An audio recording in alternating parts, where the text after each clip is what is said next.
Welcome to the Here's Waldo podcast, where we sit down with top visionaries and creatives in the video game industry. Together, we'll unravel their journeys and learn more about the path they're forging ahead. Now, let's get started with the show. Hi, I'm Lizzie Mentes, founder and CEO of Here's Waldo Recruiting, a boutique video game recruitment firm. This is the Here's Waldo podcast. In every episode, we dive deep into conversations with creatives, founders, and executives about what it takes to be successful. You can hear valuable lessons from their journey and get a glimpse into the future of the industry.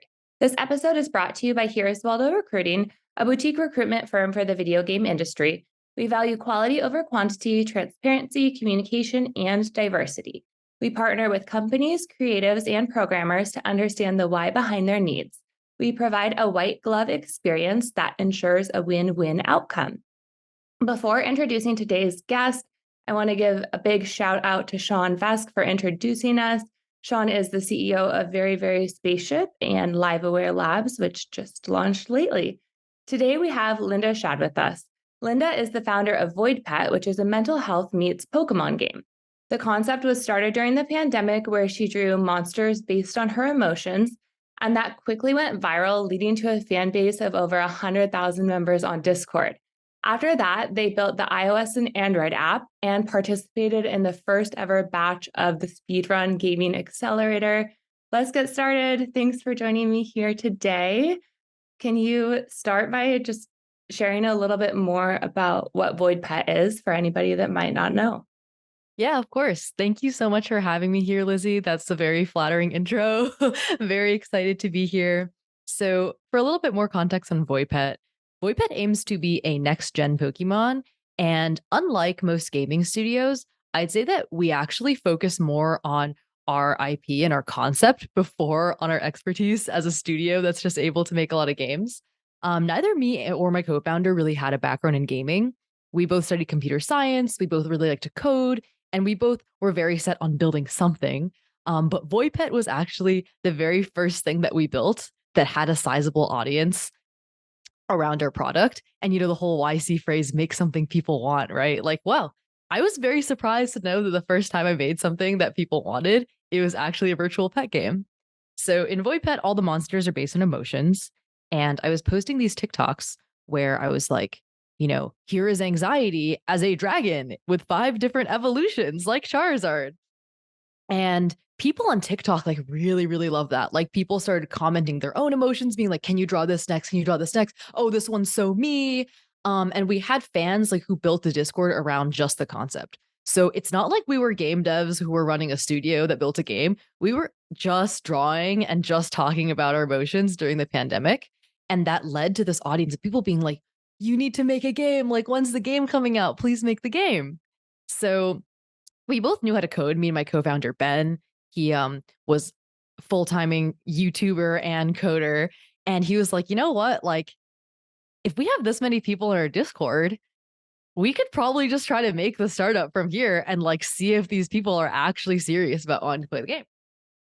And that's how Voidpet was started. We started with a very early beta on voidpet.com, which is actually a multiplayer, Neopets inspired website. But from there, we realized we had such a strong mental health theme embedded into the core IP. And so many people who signed up were here because they were seeking a way to integrate gaming with wellness. So we actually decided to do our more polished launch as a wellness mobile app so that people could not only enjoy the experience of collecting their void pets, similar to playing Pokemon Go, but also very subtly incorporate wellness into the addicting habit of collecting monsters. So yeah, I would say we almost pivoted from a Neopet style approach to a more Pokemon Go meets mental health app. And that's the current product that we have out right now. I love it. Okay, tell me more about just starting it in general. You went from the pandemic, weird dark days, washing your groceries, dark and strange times, and do you have a job then? What are you up to? You start drawing on your own, then posting on TikTok. How did it happen exactly? And how did you meet your co-founder? Was he around the whole time? Was he drawing with you? All great questions that are provoking very long stories. So I would say that in terms of art, art was something that I was doing as a lifelong hobby. Like as a little kid, just going into a corner of a classroom and drawing and or doing math and or playing Pokemon were the things that I did to just like escape and like have fun. And I was always like a very awkward and shy kid. I was like kind of bad with making friends. Like I was bad at talking about my emotions. But drawing and writing and numbers were just the things that I always took comfort in. So those were, my core deep hobbies.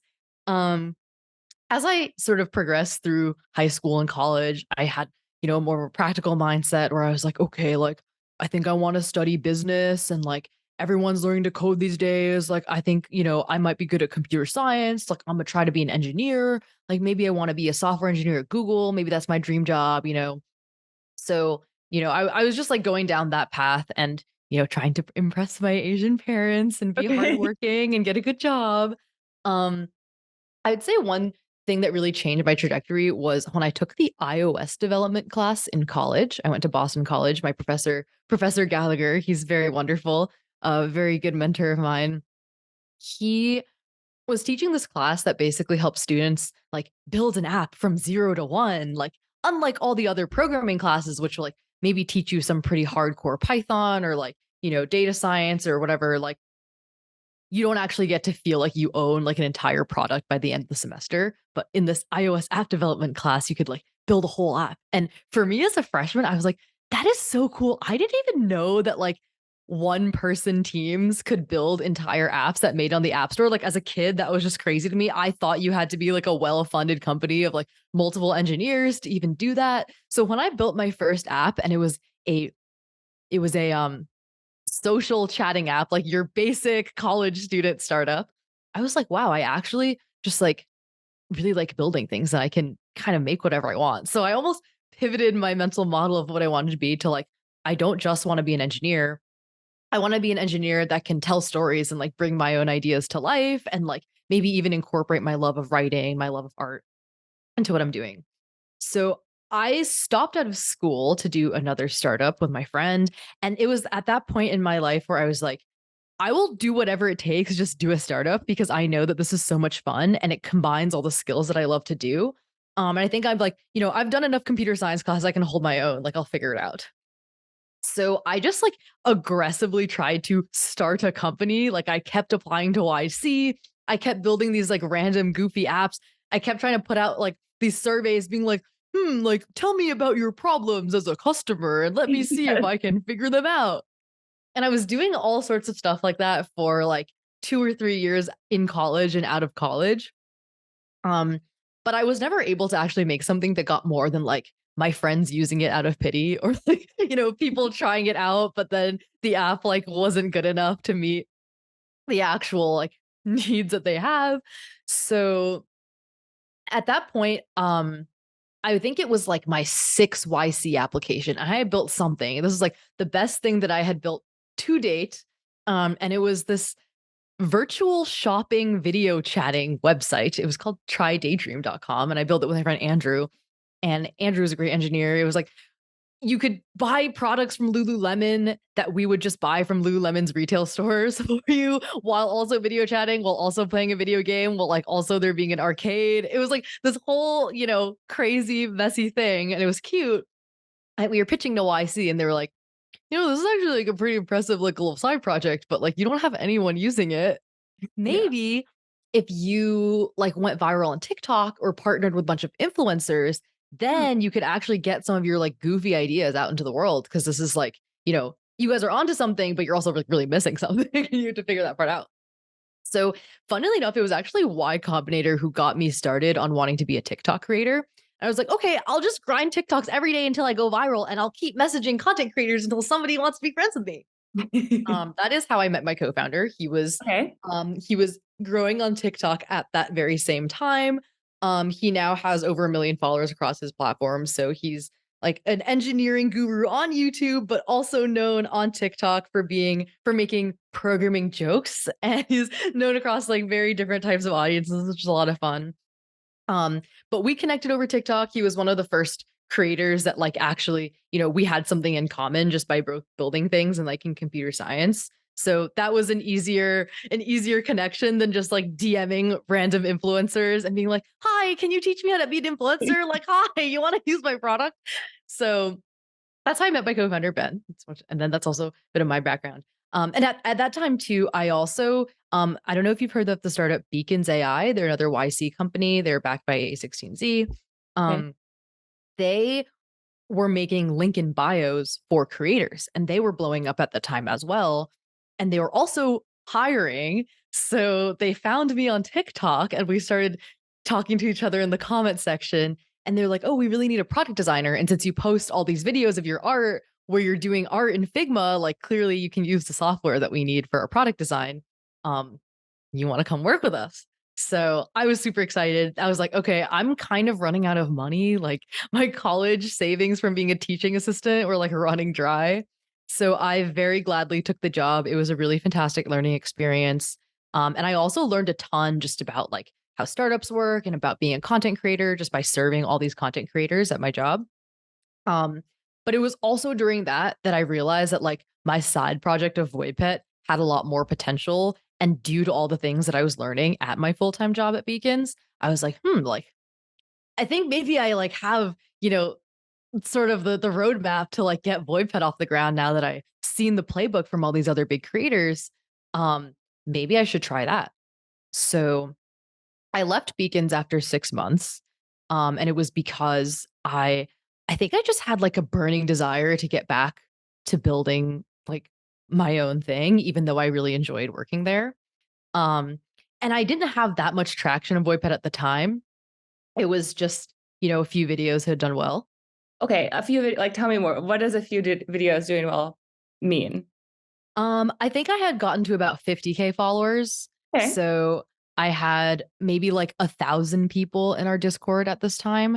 Okay. And I had a few hits that have gotten like 1 million views. So I was like, okay, like, I've gotten a couple million view videos. I like kind of understand what it takes. Like 1,000 people in Discord. Like I didn't realize that was, above average, but I feel like pretty good about 1,000 people. Like that's really exciting. And I think if I can get 1,000 people with my 50,000 followers, that's a good enough conversion rate that if I like keep it up, I can really build a community from there. Yeah. I did not expect that number to actually get higher. Like I thought that, the 50K to 1,000 turned into 200K to 100,000. So I went from having like 2% of my followers in my Discord, which I thought was above average and really good, to like 50% of my followers in my Discord, which was like, oh, like, wow, that's so strange. But nice. So yeah, it was just from looking at all these like creator analytics during my time at Beacons that I was starting to like develop my mental model of how people were able to like leverage their audiences to build communities and to actually like start a business on that community. Um, and that's why I was like thinking a lot about Discord. I was thinking a lot about conversion. And I was like, okay, I think, you know, if I can just get a few more viral videos, I can have enough traction to work on this thing. And Ben was like, yeah, just, post 100 videos this week and post until just keep doing that until you go viral. 100 videos that you personally created. Yeah. So he was just like, just keep making it. It's so easy. Like TikTok videos are 7 seconds. Like just make 100. And Just 100. Okay. and at that time too, like I was sort of priced out of my parents' house in New York because like my parents live in Midtown Manhattan. I was like, man, like I just like need to live in the middle of nowhere so I can bootstrap myself to something. So I moved to a small town in Tennessee called Cookeville. Okay. And it was like, very peaceful, very quiet, an hour and a half away from Nashville. And I was just like, all right, I'm gonna buckle down and like post 100 videos until I like, go Mr. Beast mode, right? Like, I don't know. So funnily enough, like Ben was just totally right. Like I posted 100 videos that week. I got 10 million views and then we got 100K Discord. And I was like, oh, that actually was just like legit what I was supposed to do. Like, who would have thought? And how did you figure out what to do in these 100 videos? How did you make that plan? So I think a lot of times when you're doing content as a side hobby, it really is like your subconscious processing power that you need to devote to understand like virality. And it's almost impossible to do that when you're working a full-time job somewhere else and you're like full subconscious computer is not on the job. But as soon as you have nothing else to do and you're making 100 videos, it's like all that like RAM is like suddenly going towards making good video. So I can't exactly explain like, ah, yes, like it was using this trending sound and like Right. making sure I position my face at this angle and use this hook. Like those tips all help and all. And I think it's always smart to like use psychology, like be on the side of the algorithm. But I think you just develop like a subconscious intuition for like what catches people's eye, like Yeah. what's the kind of thing that causes just enough controversy that people want to comment. And this was actually during the height of the NFT and like crypto bubble too. So actually another thing that blew up my videos was this whole debate in the comments being like, this is a scam, like this is, this is like super jank. And then other people being like, no, I've been following this girl for a really long time. Like she's been making really high quality videos. She's serious about building her game. So all of that debate helped make the videos more viral. And I was like, okay, I'm gonna lean into that instead of like over explaining and putting my face on everything. I'm gonna make my videos like look really jank and just be like a screen recording of my website and have my arm like shaking a lot. Um, and that actually was the video that got like the 10 million views. Like, I think it was about 40 million like in total from all the multiple videos, but there's like a 10 million viewer, which is like my top, my top guy. And then a bunch of like supplementary ones who are building up and like riding off of him. Um, but yeah, that was like a quote unquote terrible video, but it was almost like engineered in such a way to like lean into the controversy at the time and to be able to like get people talking in the comments. So yeah, I'd say if I were able to like put my brain full time on content like that, it's very fun to see that progress and like be able to be vibing with those trends. But I feel like it's almost impossible to do when I'm building full time. So that's why I haven't posted as much lately. Are you going to hire someone to do content creation, or do you feel like that needs to come from both of your brains? That's a great question. I think it could go either way. I think right now it is probably easier to hire more engineering talent and hire more artists so that we have more time to make content.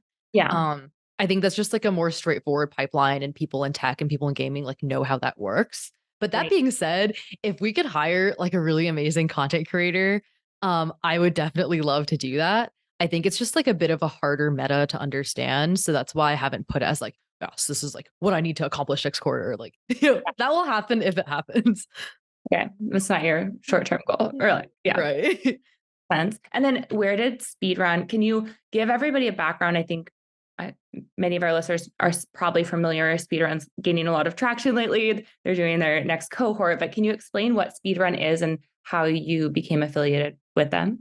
Yeah, of course. So I love speedrun so much. Like, I think they actually were like I don't want to sound corny, like I'm spitting propaganda, but I definitely feel like they changed my life and were just like a group of incredible people. Um, so the reason that we got connected, and I think a lot of other speedrunners got connected this way too, was that we were already building, we're already trying to raise money. We already had an adjacent scout. We're already like pitching A16Z and like they like passed, but even though they passed, I think we still had like a really good conversation and we got along very well. And it was just like so exciting. I felt like they asked really good questions. They were really insightful. And I was like, man, like these people passed on me, but like I still like them, like I'll just keep in touch anyway. I'm going to make So 100 new pitches. right. And I also feel like just by virtue of like A16Z having a really strong presence at GDC, and also being like really active on the internet, they were just like at everywhere that we were. And like I was trying to grow on social media, like they were doing great on social media. So I was always seeing them. Um, so I think when I heard that Speedrun came out, I was like physically at GDC. And there was an event and I like heard about it in person. So I was super excited to apply and I was overthinking the application so hard too. I was like, man, like, it's like a 5-minute application where you write like 5 sentences about yourself. I was so stressed about it. I was like, man, like maybe I should like mention AI somewhere, even though we're not doing AI. Like, I don't know. You know, I was really excited because I thought that it was just the perfect program. Like on paper, it just sounded like everything that I had dreamed of, like as someone who had applied to YC 8 times. And I've had like 5 YC interviews, but my very most recent one, they were like, like, "I really like you guys. It's like amazing that you have so much determination. You keep coming back and you really can build, but like, you know, gaming and consumer just like really isn't up our alley. Like maybe if you change your idea, um, then even though then we'd be able to fund you, but like this is just not the kind of thing that we can work with." It's like, man, like I was kind of bummed about that. And then Speedrun just came up and I was like, wow, their whole thesis is that, they're YC for gaming. And it's a very similar deal, if not better. But also just like gaming specific. Like this is exactly what I was missing. Like, man, like I'll be so sad if I don't get it. Like so I think it was like this 5-minute application. I was like ruminating about it for weeks and like tweaking every sentence. Um, so we did get an interview. I was also like so happy about it. I was so nervous. I was like, I need to show up at the Zoom like an hour early, like just in case I miss it. Yeah, like, that was the type Totally. of person I was. Yeah. Um, but yeah, and then we got a call on like 9 p.m. on Friday night from Andrew Lee, and he was like, "Yeah, like I'm so sorry that like we can't offer you $10 million, but like here's 500K for speedrun." I was like, "Oh, wow." So yeah, that was just like a really happy moment. And the program itself was fantastic too. I think so many of the people that I now talk to on a daily or weekly basis about gaming and about like, very relevant things in my life are just people that I became friends with through that program. And also just in terms of like running our company, I wouldn't say there's like specific tidbits of like, oh, we were using this tech stack and now we pivoted to this other tech. Like, Yeah. it's very subconscious knowledge. Um, but just like feeling like you're part of a community and having like good exposure to other founders has definitely like improved Voidpet. And I feel like our next release is going to be a lot more thoughtful and a lot higher quality, like thanks to the type of thinking that we've been exposed to at Speedrun. So stay tuned for our battle that's coming out soon, where you can not only self-care, but also harm others to express your emotions. I'm so excited. Any more teasers of what's to come? um, yes, actually, I can talk about this before I go to. So another like fun chapter of Voidpet is working on our characters and our IP. And I realize as someone who loves art and loves storytelling, and I also love music, I won't like expose myself too hard because I feel like, those things where it's like you don't want to tell everyone you're running a marathon because it almost Yeah, can like self-sabotage your goals. You just need to like write it down in your journal and like keep it to yourself. Like, there's that whole school of thought. But I will say, like, I think I really want to lean into being like not only a content creator with my face, but like a content creator with the characters and faces of Voidpet. And I want to write original music. I want to like create skits that get people excited about the game. And I want to do basically what like the Mario movie and like the Barbie movie and Arcane have been doing for their games. Like when you have this flywheel of good content that's yeah, also backed by a fun game that people can play, you just like make your universe accessible and like entertaining to so many more people. And I think that we almost have like a baby version of that flywheel going on with our TikToks. And it would be really nice to nurture that and see how far it can go. So I am writing a song and I'm trying to do a like theme song title sequence to like test the waters on a different type of content production. And that is scheduled for after our battle. Um, and yeah, it was another fun thing. We were posting on TikTok about heroes versus villains. And my most recent TikTok that had some success after I was like very purposely grinding for that 1 week back in the day, was this TikTok about our characters and how like, oh, at first, the heroes represented trauma because I was like very depressed and very anxious during COVID. And I had like, okay, this one kid has depression, this one kid has anxiety, and this one kid has anger issues, like those are the three heroes. I started playing with the idea of like villain characters being like self-respecting, but maybe like quote unquote villainous in the eyes of the public. So like, oh no, instead, like now we have the greedy capitalist characters who like self-care, but are, they're trying to take over the world, but they're also taking care of themselves. And that was just like a way more popular concept with our fans and with TikTok. And I think there's just like a lot of nuance on like, how are you supposed to think of your identity and your self-esteem in a world that's so heavily interconnected where there's so many reasons to feel bad about yourself or to be like too like overexposed to the opinions of the public so much so that it encroaches upon your self-esteem. totally. um so yeah, like just themes between media, like content consumption, but also like capitalism and also self-care and also like the idea of dopamine and how like dopamine as a chemical has been like used in capitalism, but it's also like such an important thing for you to self-regulate in your mental health. Like all of those themes that are kind of goofy are things that I want to like expand on with a Voidpet and make it where like we're more than just a mobile game. We're like a whole universe with characters and story. And if you want any sort of this, whatever, like whatsoever, you can play our app, you can play our website, or you can like watch our show. So that's the sort of like Big vision. big picture vision that I have. But yeah, for now, we just really want the app to be more fun because I think that there's just a lot of like cool things that we were like, we really liked about our beta that we just haven't built into the polished product yet. So we are currently working on that. I like that you can incorporate feedback from all of your socials real time and like test things out and see what goes viral and then do that thing. Yeah, no, that's definitely super helpful. It's something that I've gotten almost like desensitized to, but every time I think about it, I'm so grateful. Like even yesterday, I was struggling a little bit for like, man, I really wonder how I want to do these character interactions for battle. I was like, oh wait, I can just go ask our players. So I just started, jumping into the chat on Discord, being like, yo, like, what games have you guys like? Were your favorite experiences? Like, what do you think is an example of this done well? Who's your favorite character? What would you want to do to them? Yeah. And got a cool spec for that last night coming up in the book. So Real time of indeed. I think as an entrepreneur, that's your dream. Like a chat where you can ask, I have this too. Like, hey, I need this thing. What do you do? What do you like? And then get back on it and just solve your problem. That is right. so much. I'm very curious to hear about your community as well, because you sound like you're also building some very cool stuff. But I don't know if you want to talk about yourself on the podcast. So up to you. I'm a recruiting company. We are sponsors of Women in Games, Women in Games International, and recruiting is just I feel like people throw stuff against the wall. Like my friends send me messages that recruiters send them. It's bleak out there. They don't understand the situation. They're not thinking about the candidate and their best interest. So I love community building. I love bringing people together. I love creating fun experiences, and connecting people makes me so happy. Like when you can connect good people and they can work together, kind of like what Speedrun did for you, but in terms of finding a job, that is so beautiful and amazing. So big picture, would love to create communities where people feel safe, people feel cared about, people have information that they need to be able to find a job, because it's really confusing and people don't really understand it.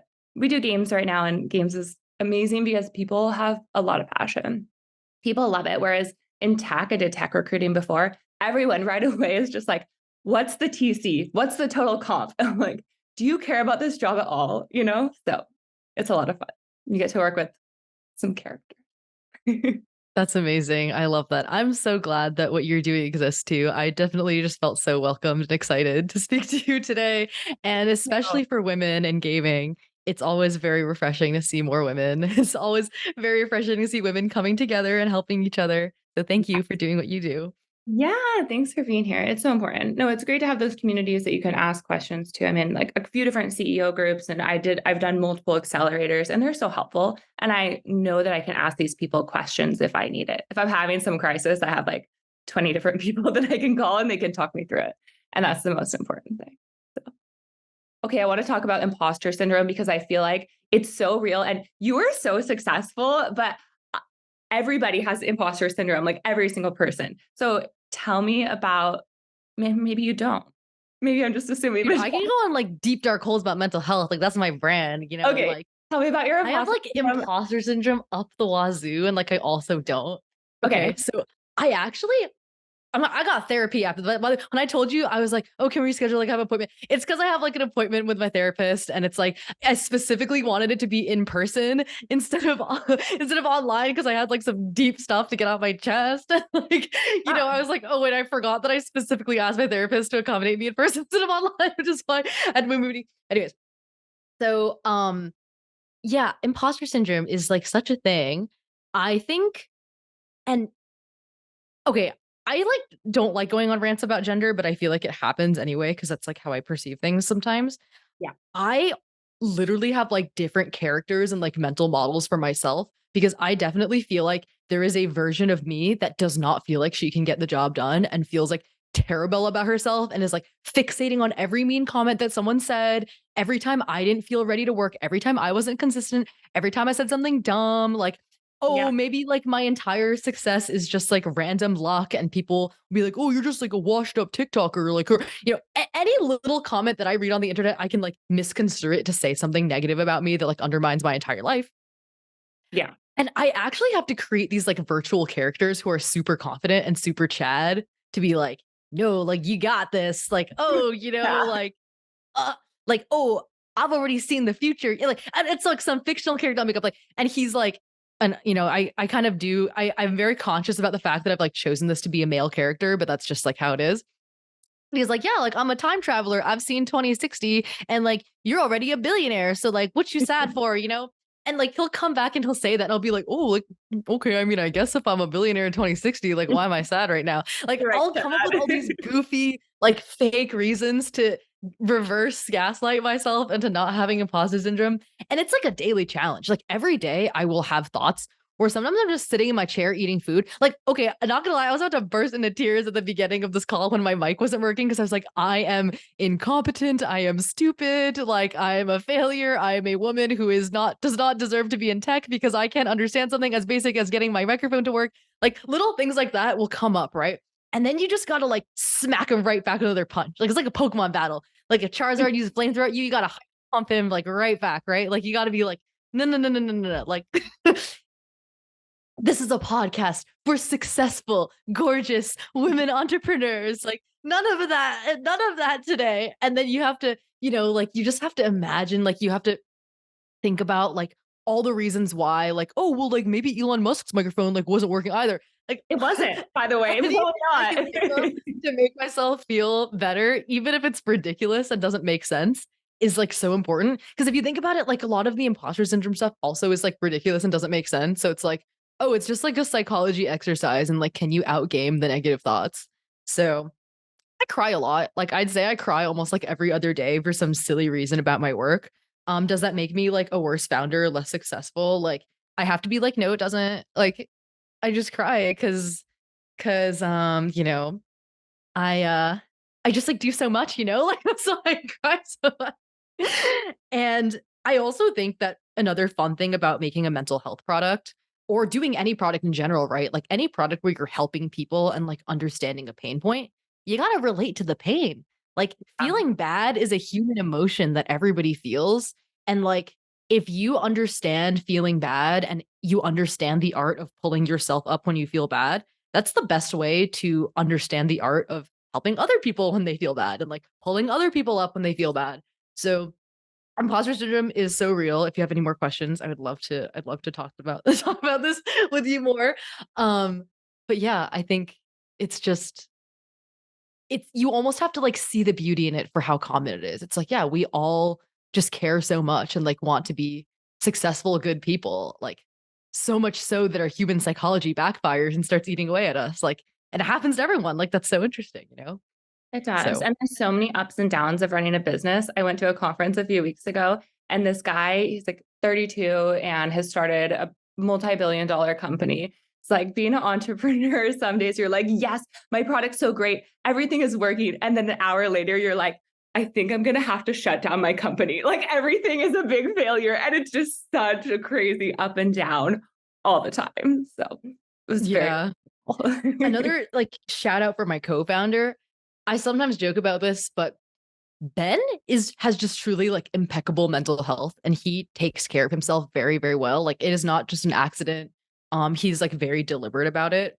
I think one thing I've really learned from Ben, and I like just would not be here without him, is that he has like taught me to derive confidence from consistency, Yeah. where it's like it sounds so corny, but it's like so important. Like you actually should just be proud that you like showed up at the gym. Like you should be proud that you sat in front of your desk and like tapped one key on the keyboard because there's like a version of you that didn't do that. And there's like a timeline where, you were so bogged down with everything else, like where you didn't have the privilege to like have this alone time or like be in a safe, quiet, clean room with like a good setup, to even take one step forward at all. That to like even be in a position where you can do that is like such an honor and something to be proud of. And it sounds like hippie, but you read all these atomic habit like self-care books, like the daily stuff adds up so much, right? Yeah.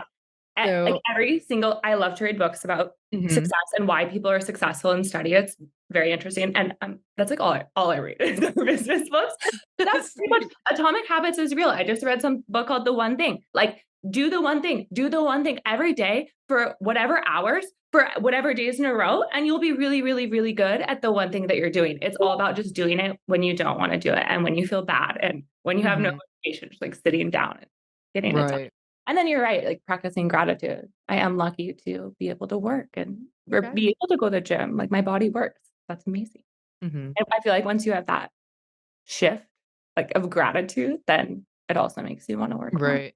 It's like defusing. Oh, sorry. Oh, you just have to like trick yourself into it. Right. Yeah, no, like literally defusing your nervous system is like so important because a lot of the imposter syndrome and the negative thoughts too, like I'm also reading about trauma. And like trauma, whether it's just that you had low self-esteem as a kid due to your environment, or like it could be something really dangerous and like actually really life-threatening as well. Any one of those things can impact your whole body and like how you think. So anytime you catch yourself being like, oh wait, my body is like tensing up and giving me fearful messages to keep me safe when like I'm in a safe situation, I don't need to be that way. Like that is like so helpful to just clear your fog. Can you tell me some success stories from your product? Are there people that are like, you've changed my mental health, you've changed my life? I'm sure. Yeah, I think a lot of people who like Voidpet are very verbose. So we do have a surprising number of people who have said that we've changed their life. Um, and it's funny, I almost feel like this is like a this is like a goofy flex, but I'm almost like desensitized to it in the sense that as soon as it happens once, you just realize like that is the nature of the business and that's like a sign that you're on the right track. So you have to keep going. Um, our thesis with Voidpet and something I felt personally as like a person who struggled with mental health, who didn't really find much success on other products on the App Store, was that we really wanted to make it like a game first with wellness built in instead of like a wellness product with a game built on top. And it's because like I play games, but I can't stick with any meditation apps. And like I'm bad at reading self-help books. I was not going to therapy when I needed it most. Um, but what was I doing? I was playing games. Yeah. And if games could be designed in a way where we used all that like fun psychology of getting people to like buy gems and like increase our day 30 retention into also being like, okay, hashtag, let's also be more thoughtful, like on the side, or like the very simple change of even having a monster that's called anxious.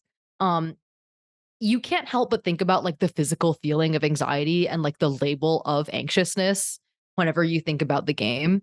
And same with the world building, right? Like we just want to build a world where you're exploring your subconscious and you as a hero are fighting, the dragons of your own depression. That is just a theme that I think has resonated with like, after it resonates with the first person, you realize how magical it is that it's like not just one person.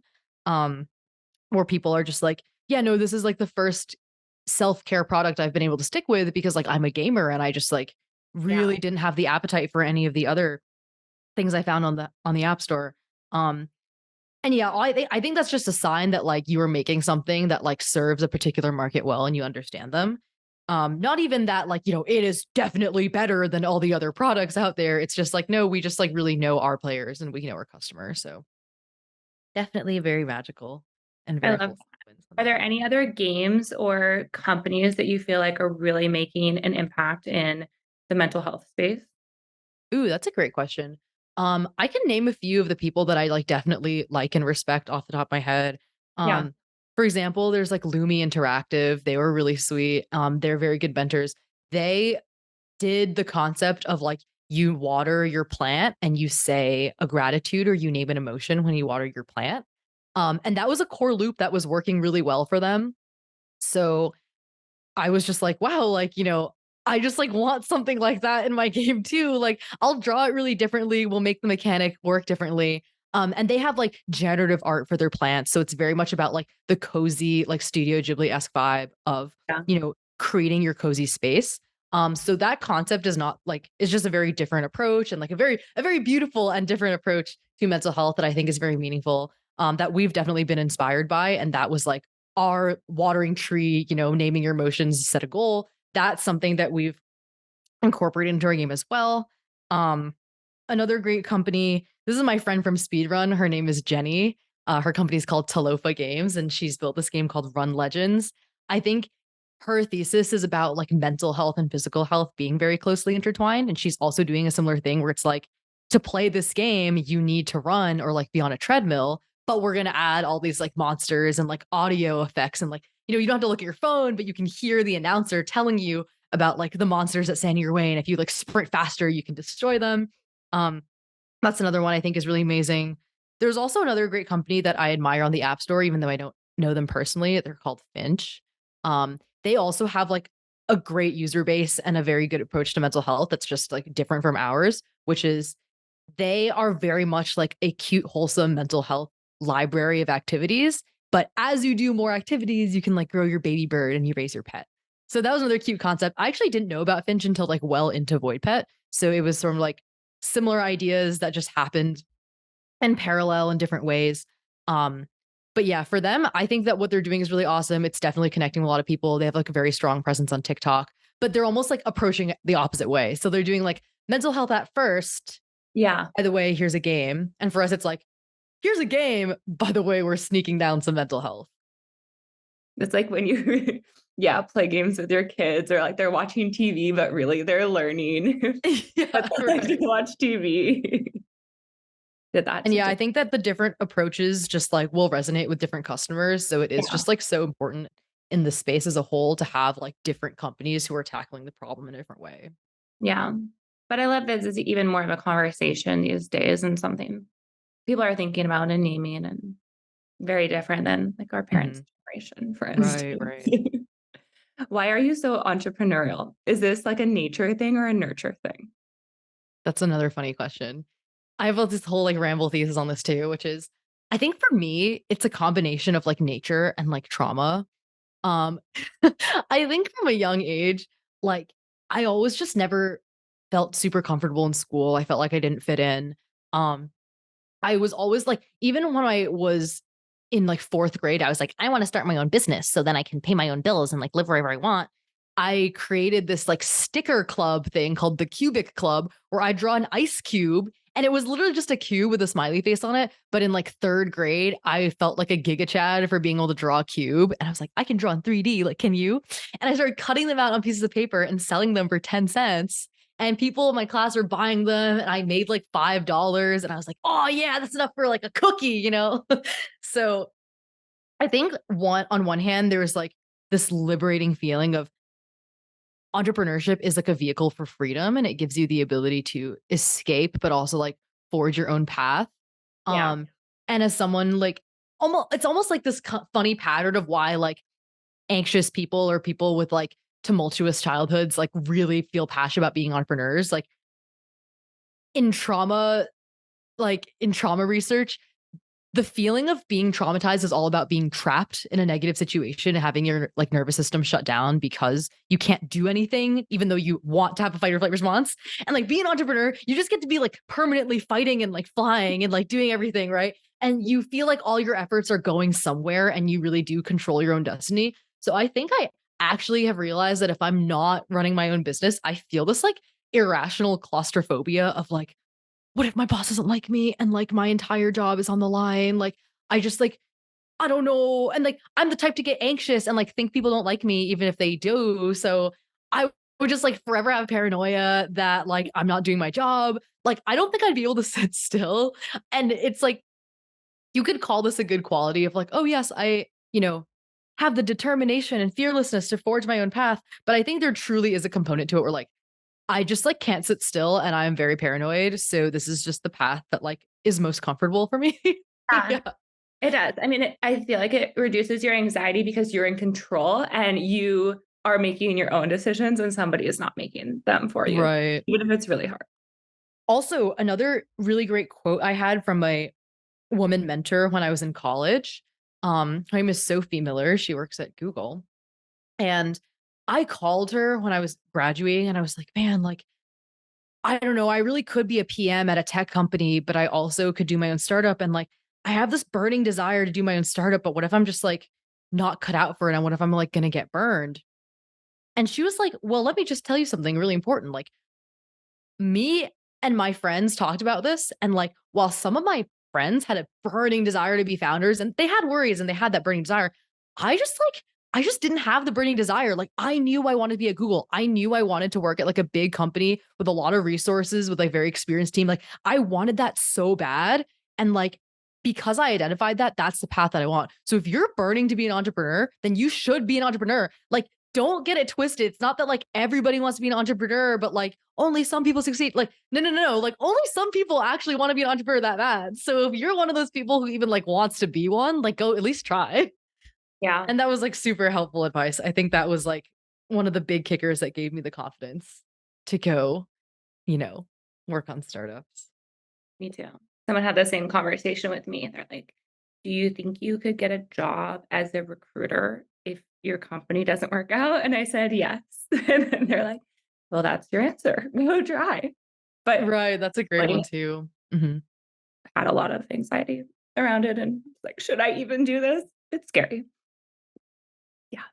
Then you don't know what's going to happen, but it's so much fun. Ups and downs. What advice would you give somebody that wants to start their own company and maybe has that burning desire besides do it? A great question. Besides do it. Um, I think my advice would be like mental health is number one, and the entire process is actually going to be a battle of like you against your human limitations. Like Yeah. you are actually not fighting anybody else other than yourself. And if you like keep your eyes on the prize and like keep that goal in focus, a lot of things will like fall into place around you as opposed to people who like stress too much about, oh, we just like need to build faster and like things don't work out with you and your co-founder because you had different ideas about like when to ship, for example. I mean, not to say that you should stick with a co-founder if you have like philosophical big differences like that, but I think that you want to make sure that the battle is about like how do you and your co-founder like work best together? Is this the right co-founder for you? Is this the right industry for you? Are you working on your product at a pace that's sustainable? Like, do you feel like you yourself have founder market fit? Um, because I think that the whole adage of like startups don't die by murder, they die by suicide. Like, yeah, like even in the real life, like even in the real world, um, startups aside, like as humans, you're so much more likely to just like suffer from depression and like have the quality of your life suffer from your own mental health than like some random person like coming out to harm you and like attack you and like steal things from you, right? Like sure that happens, but that's not like the main cause of human suffering these days.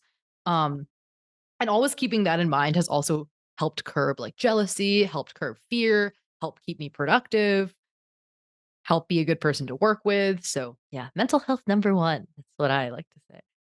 And you also really love what you do. I feel like your company and everything you're doing is who you are, and you're expressing that from like your heart. And I think when you pour your heart into it, Simon Sinek says you have to have your why. And if you don't have your why, your company is nothing because you don't believe in it. So I That's love very that. wholesome. Yeah.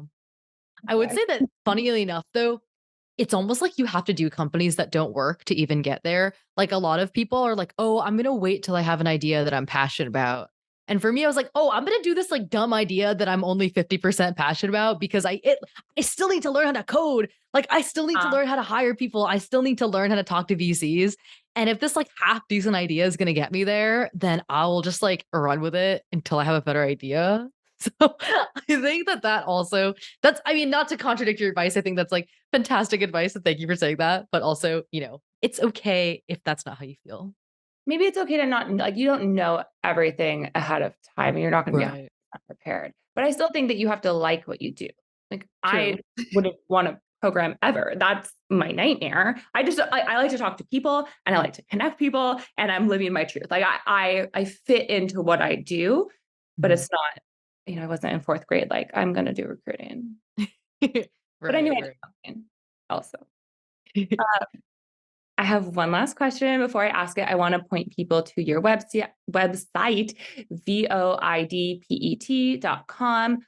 Okay, the last question is who have been your biggest mentors throughout your career journey and what has been their best advice? Ooh, that's another great question. Oh, so many people come to mind. Very wholesome.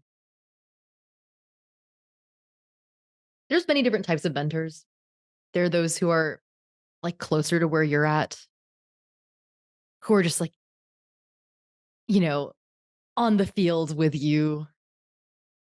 And then there's those people that you like look up to because you perceive this like huge difference and you're much younger and they're much more senior and like you hold their words so close to your heart because, oh, like my mentor. I think my first big mentor was the co-founder of WePay, Rich Aberman. Um, he was the first like mentor where I was just like, wow, I can't believe this person's actually talking to me. Like, I feel so inspired as an intern. I'm gonna go change the world now. Um, and I think for him, like the specific advice that he imparted on me that I like really, took to heart was like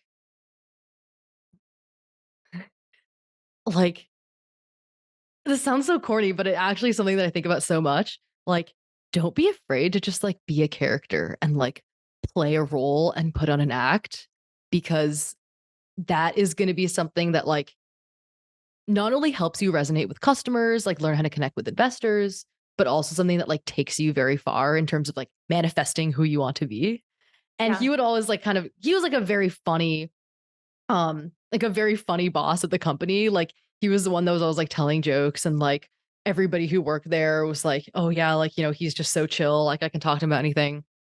And he would kind of just like do goofy stuff in the office, like ride his scooter around and like, you know, and I was like, I just thought that was so cool. I was like, man, I didn't know that like CEOs like rode scooters. Like that's so crazy. But now I think like I really learned to behave that way, not only to have fun for myself, but also to like perpetuate this like message of like wanting to be someone who embodies being authentic and like having a good time.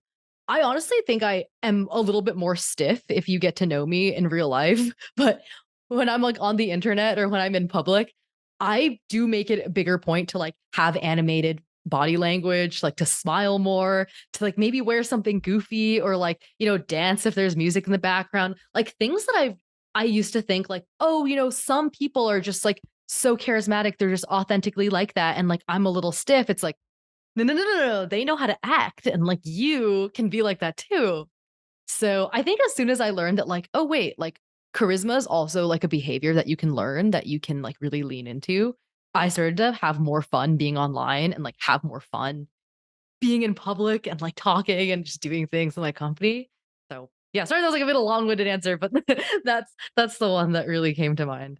I love that. That's great advice. We've been talking to Linda. Shad rhymes with Chad, who's the founder of Voidpet. Linda, where can people go to contact you or hear more about you? Oh dear. Well, my Twitter handle is Ligma Chad because it rhymes with my name, Linda Shad. Amazing. And my TikTok handle is also at Linda Shad. And my Instagram is linda.s.c. So I'm quite active on Instagram and TikTok and x.com these days. X.com. Yeah. I love it. Thank you so much. Yeah, thank you so much too. It was lovely talking to you. Thanks so much for listening to the show this week. To catch all the latest from Here's Waldo, you can follow us on LinkedIn. Be sure to click subscribe to get future episodes. We'll see you next time.